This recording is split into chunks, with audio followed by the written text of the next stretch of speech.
پاش ئەوەی دەسەڵاتدارانی هەرێمی کوردستان بڕیاریاندا بە زەبری هێز و لەژێر فیشەک باران کۆتایی بە خۆپیشاندانەکانی حەڤەی شوباتی 2011 سەرای ئازادی بهێنن لە کاتی ئاڵۆزیەکانی نێوان خۆپیشاندەران و هێزە ئەمنیەکان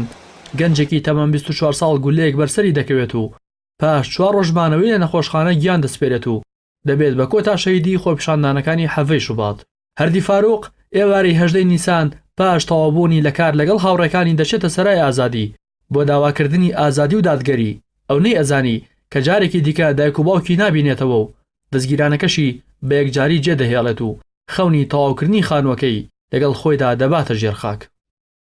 بەداخەوە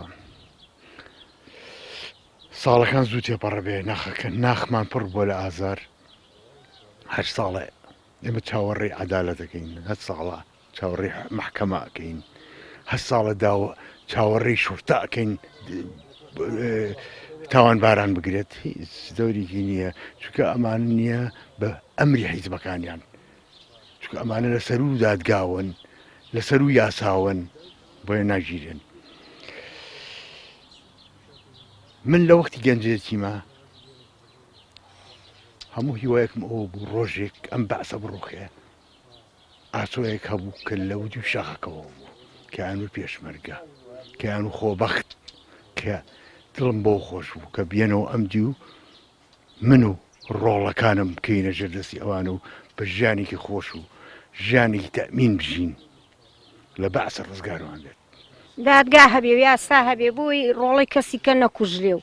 ئەگەر یاسا و دادگا نەبێ شار بێ حاکم بێ ڕۆژانە مناڵی خەڵک ئەکوژرێ و کەس نییە لێ بپرسێتەوە. هەم بۆ حکومەتیش باشە ئەگەر دادگا و یاسا هەبێ، بۆ خۆشیان باشە و لە بەرژەوەندی خۆشیانایە ئەگەر یاسا و دادگا هەبێ.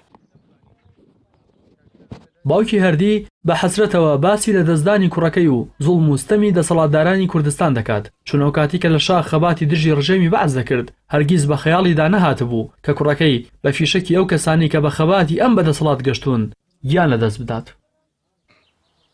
بە ناوی شاخ و گردۆڵکە و هەوراز و نشێەوە ناوم نای هەردیەکەم ئەوانەی قەت بۆ کوردایەتی نەیان کردووە بۆ پلە و پۆست نەبێ شەهیدیان کردی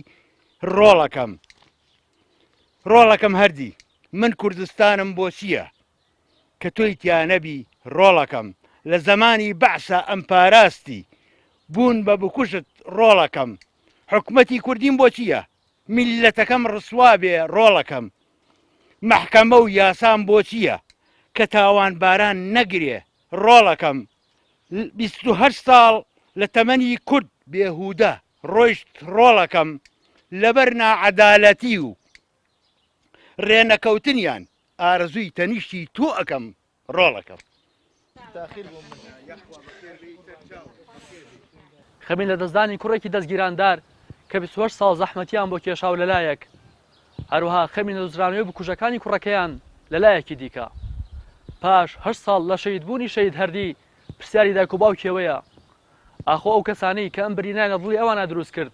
و ئەو دەسەڵاتەشی کە داڵدەی ئەوانی داوە لەگەڵ ئازاری ویژدانیانە چۆن ئەژین. ڕاستی حەمامین کەناڵی ئاسمانی پەیام سەر مەزاری شەید هەردی سلێمانی.